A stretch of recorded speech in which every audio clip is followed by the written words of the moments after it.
Assalamualaikum warahmatullahi wabarakatuh. Salam guru penggerak. Pada kesempatan kali ini, saya Wulan Nur Hidayah, calon guru penggerak Angkatan 9 Kabupaten Sragen, unit kerja di SDN Pungsari 1, Kecamatan Plupuh. Saya akan memaparkan kesimpulan dan refleksi mengenai pemikiran filosofi Ki Hajar Dewantoro pada tugas modul 1.1a.8, koneksi antar materi. Saya akan merefleksikan diri melalui pertanyaan pemantik sebagai berikut. Yang pertama, apa yang saya percaya tentang murid dan pembelajaran di kelas sebelum saya mempelajari modul 1.1? Yang kedua, apa yang berubah dari pemikiran atau perilaku saya setelah mempelajari modul ini? Yang ketiga, apa yang dapat segera saya terapkan lebih baik agar kelas saya mencerminkan pemikiran dari Ki Hajar Dewantoro? Apa yang saya percaya tentang murid dan pembelajaran di kelas sebelum saya mempelajari modul 1.1? Pembelajaran yang saya laksanakan belum berpusat kepada murid dan tidak memerdekakan murid. Hal ini terjadi karena saya menganggap pembelajaran hanya sebagai transfer ilmu semata, sehingga saya lebih fokus pada ketercapaian materi dan menganggap semua siswa memiliki kebutuhan yang sama. Saya tidak mempertimbangkan karakteristik siswa, sehingga nilai kognitif menjadi acuan dalam tujuan pengajaran yang saya laksanakan.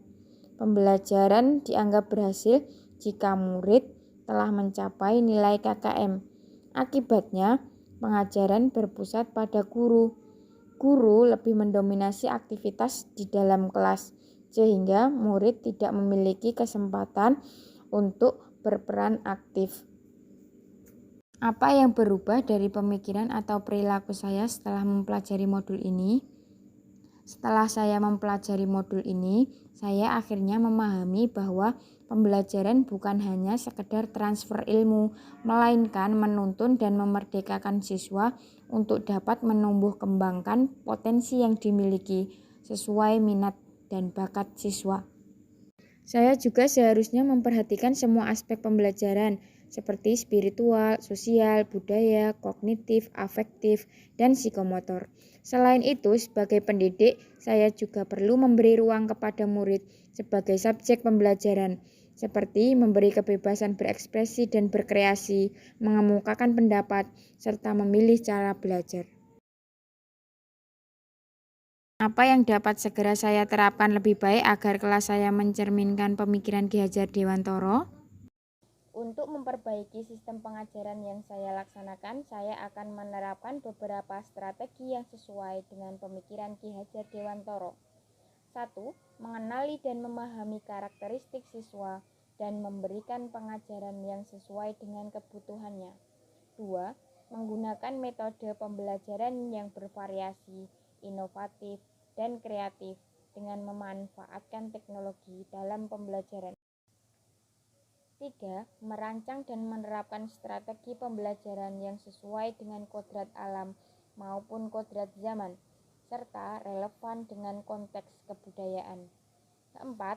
Melakukan refleksi terhadap proses pembelajaran yang telah dilaksanakan. 5. Memperbaiki praktek pembelajaran yang mengutamakan kebutuhan siswa agar terwujud pendidikan yang berorientasi kepada murid. 6. Mengintegrasikan permainan dalam pembelajaran, tentunya permainan yang baik.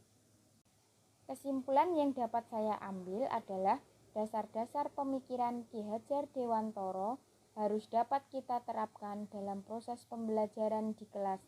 Di antaranya adalah yang pertama, pendidikan adalah menuntun anak sesuai dengan bakat dan minatnya. Yang kedua, pendidikan bukan hanya transfer ilmu, melainkan perlunya penanaman karakter atau budi pekerti yang baik. Yang ketiga, pendidikan sejatinya harus pemaparan dari memerdekakan saya. anak. Wabillahi taufik walhidayah. Wassalamualaikum warahmatullahi wabarakatuh.